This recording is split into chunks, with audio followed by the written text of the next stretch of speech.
रचना एक उच्च मध्यम वर्गीय संस्कारों में बड़ी हुई अच्छी लड़की है।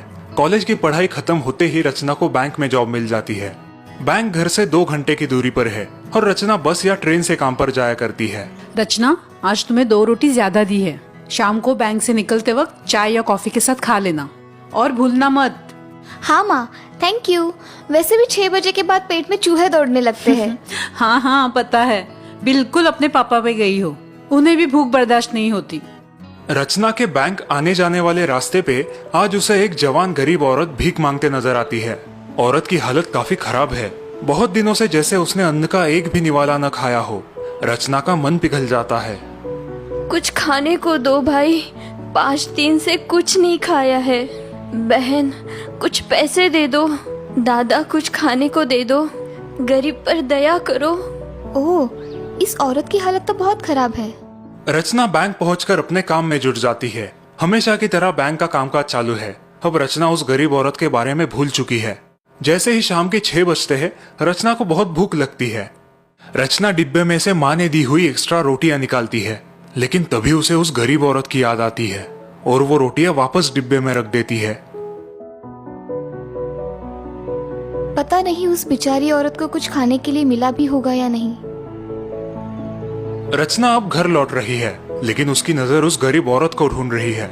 जैसे ही वो औरत उसे नजर आती है, रचना अपनी बैग से रोटी के रोल निकाल के उसे दे देती है।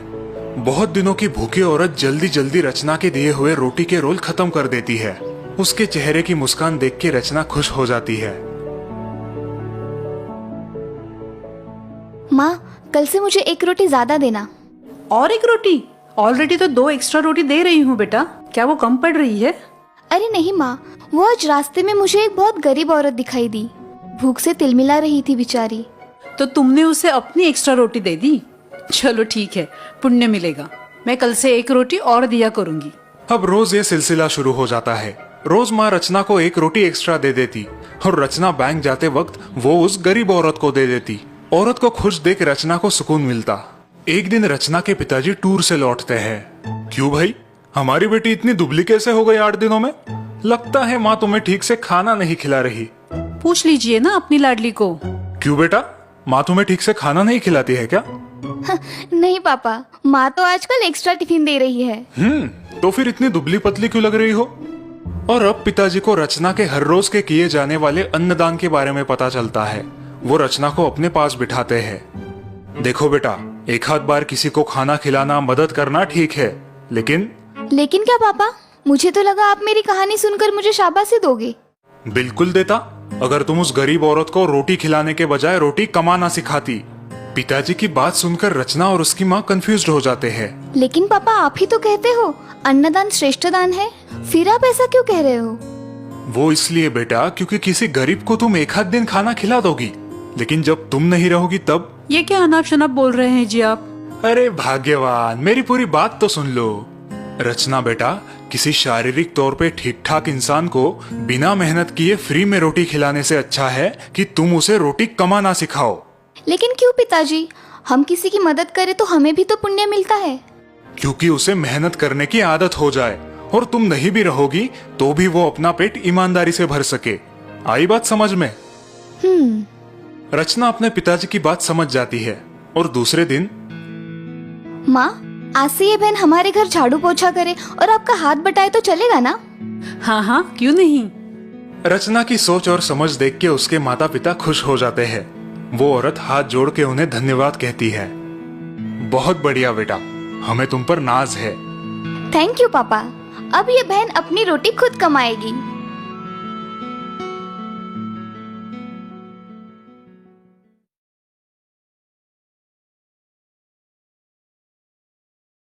नताशा एक ब्यूटिशियन थी और हाल ही में उसने शहर में अपनी खुद की ब्यूटी पार्लर शुरू की थी।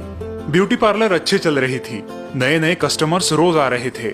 नताशा का एक फेशियल ट्रीटमेंट महिलाओं को बहुत पसंद आ रहा था। ओह वाव नताशा, कितना अच्छा निखार आया है। Thank you so much. Thank you madam, फिर आइए। यस ऑफ कोर्स, अब तो मैं हमेशा यही आऊंगी और मेरी फ्रेंड्स को भी तुम्हारे पार्लर के बारे में बताऊंगी। और इस प्रकार नताशा का बिजनेस अच्छा चलने लगा। उसका गोल्ड फेशियल महिलाओं का बहुत ही ज्यादा फेवरेट था।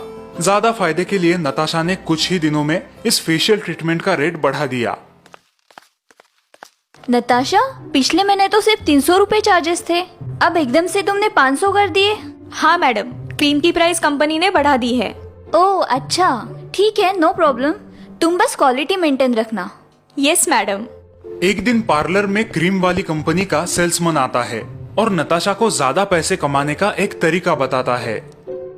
मैडम, ज्यादा सोचिए मत, इसमें आपका भी फायदा है और मेरा भी, किसी को कुछ पता नहीं चलेगा। हाँ, ये बहुत अच्छा आइडिया है। सेल्समैन के जाने के बाद नताशा अपनी स्टाफ को इंस्ट्रक्शंस देती है कि अब से गोल्ड फेशियल के लिए सिर्फ उसी बॉक्स में से क्रीम निकाले। हाँ मैडम। दिन बीतते रहे और नताशा उस स्पेशल क्रीम को यूज करती रही, अच्छा मुनाफा कमाती रही। वो अब नियमित रूप से उस सेल्समैन से वही क्रीम खरीदती थी। एक दिन नताशा की लाडली भांजी प्रिया पार्लर में आई, लेकिन नताशा मार्केट गई थी। 2 दिन बाद प्रिया के कॉलेज में ब्यूटी कॉन्टेस्ट था जिसमें उसने हिस्सा लिया था। प्रिया ने वहां गोल्ड फेशियल करवाया। क्रीम लगाने के कुछ मिनट बाद ही प्रिया का चेहरा लाल रैशेस से भर जाता है। उसकी चेहरे की त्वचा में जलन होने लगती है। प्रिया का चेहरा खराब हो जाता है। रो रो के वो बेहाल हो जाती है। वो फोन करके अपनी मम्मी को बुलाती है। कुछ घंटे बाद उसकी मम्मी माधुरी पार्लर में पहुंच जाती है। मम्मी, मम्मी देखो ना मेरे चेहरे का क्या हाल हुआ है। ये क्या हो गया? सब यहाँ की फेशियल की वजह से। अब मैं ब्यूटी कॉन्टेस्ट में कैसे जाऊँ? हाँ बेटा, फिक्र मत करो, सब ठीक हो जाएगा। कौन सी क्रीम यूज की थी तुमने फेशियल के लिए? ये मैडम, हमें नताशा मैडम ने फेशियल के लिए इसी बॉक्स में से क्रीम लेने के लिए कहा है। जरा मैं भी तो देखो कौन सी क्रीम है। हे भगवान, ये क्रीम तो एक्सपायर हो चुकी है, इसीलिए तुम्हें रिएक्शन आया है। और तभी नताशा पार्लर पहुंचती है। प्रिया का हाल देख के नताशा को बेहद अफसोस होता है। नताशा, तुम्हें एक्सपायर हो गई क्रीम क्यों इस्तेमाल कर रही हो? देखो प्रिया का क्या हाल हुआ है। क्यों किया तुमने ऐसा? मैं बताती हूँ मैडम। लेकिन इससे कुछ होगा तो नहीं ना?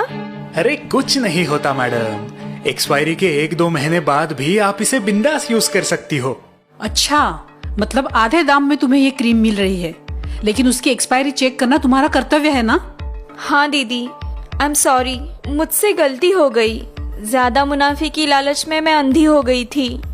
लालच बड़ी बुरी चीज है नताशा, कभी कभी अपने लोगों का भी नुकसान कर देती है, जैसे आज प्रिया का नुकसान हुआ है। माधुरी रोती हुई प्रिया का चेहरा स्कार्फ से ढकती है और चली जाती है। नताशा अपसेट है, उसे अपनी गलती का एहसास हुआ है। दीदी की जगह आज कोई दूसरी औरत होती तो शायद मुझे जेल जाना पड़ता।